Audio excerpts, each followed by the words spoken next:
Hello বন্ধুরা, কেমন আছেন? আশা করি সবাই ভালো আছেন। আজকে আপনাদের মাঝে হাজির হলাম আরেকটি নতুন ভিডিও নিয়ে, কীভাবে বিকাশের মাধ্যমে আপনারা বিদ্যুৎ বিল পরিশোধ করবেন। চলুন কথা না বেরিয়ে মূল ভিডিও শুরু করা যাক। চ্যানেলে যদি নতুন হয়ে থাকেন তবে চ্যানেলটিকে সাবস্ক্রাইব করে রাখবেন এবং পাশে থাকা বেল বাটনটি বাজিয়ে রাখবেন। প্রথমে আপনাদের বিকাশ অ্যাপসে যেতে হবে, তারপরে বিকাশ অ্যাপসে যাওয়ার পরে এখানে পাসওয়ার্ড দিয়ে লগ ইন করতে হবে। লগ ইন করার পরে এখানে দেখতে পাচ্ছেন এখন ইন্টারফেস আসবে। এখানে পে বিল নামে একটা অপশন আছে, এটার উপর ক্লিক করতে হবে।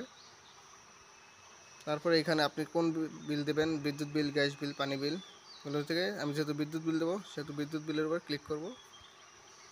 তারপর এখানে দেখা যাচ্ছে পল্লী বিদ্যুৎ প্রিপেড, পল্লী বিদ্যুৎ postpaid, DESCO prepaid, DESCO postpaid, এরকম অনেকগুলো অপশন আছে। আপনি যে ধরনের বিল দেবেন ওইটা সিলেক্ট করবেন। আমি যেহেতু পল্লী বিদ্যুৎ দেবো, ওইটা পোস্টপেড, তাই পল্লী বিদ্যুৎ পোস্টপেড সিলেক্ট করব। এখন এখানে দেখতে পাচ্ছেন যে বিলের মাস, কোনটা বিলের মাস দিতে হবে সিলেক্ট করে। যেহেতু আমি মে মাসের বিল দেবো তাই মে মাস সিলেক্ট করে দিলাম 25।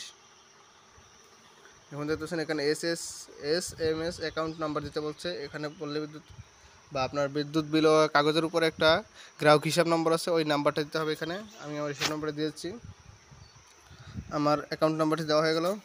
এখন আপনি পে বিলে করতে এগিয়ে যান, ক্লিক করবেন। এখন দেখতে পাচ্ছেন আমার এখানে বিদ্যুৎ বিল শো করছে, কত টাকা আমার বিদ্যুৎ বিল আসছে এবং সব কিছু আসছে মাস আনপেড। এখন আপনি যদি ঠিক থাকে সব কিছু, তাহলে পরবর্তী ধাপে যাতে ট্যাপ করবেন।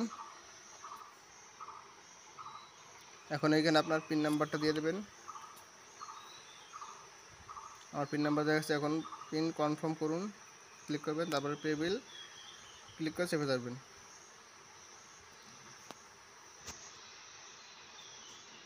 অপেক্ষা করতে হবে। বিদ্যুৎ বিলটি দেওয়া হয়ে গেছে, এখন চার্জ কেটে নিয়েছে। আপনি প্রয়োজনে একটা রিসিপ্ট চেক করতে পারেন।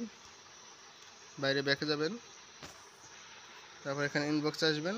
ইনবক্স আসার পর এখানে দেখতে পাচ্ছেন পে বিল, এটার উপর ক্লিক করবেন। ডাউনলোড রিসিট, এটার উপর ক্লিক করবেন। তাহলে এরকম একটা পেজ আসবে। এখানে দেখতে পাচ্ছেন যে কীভাবে দেওয়া হয়েছে, কোন নাম্বার থেকে আর কোন অ্যাকাউন্টে থেকে দেওয়া হয়েছে বিল, এটা সব এখানে শো করতেছে। কত টাকা কত তারিখ দেওয়া হয়েছে, এটা চাইলে ডাউনলোড করে নিতে পারেন। তো এইভাবেই বিদ্যুৎ বিল পরিশোধ করা যায়।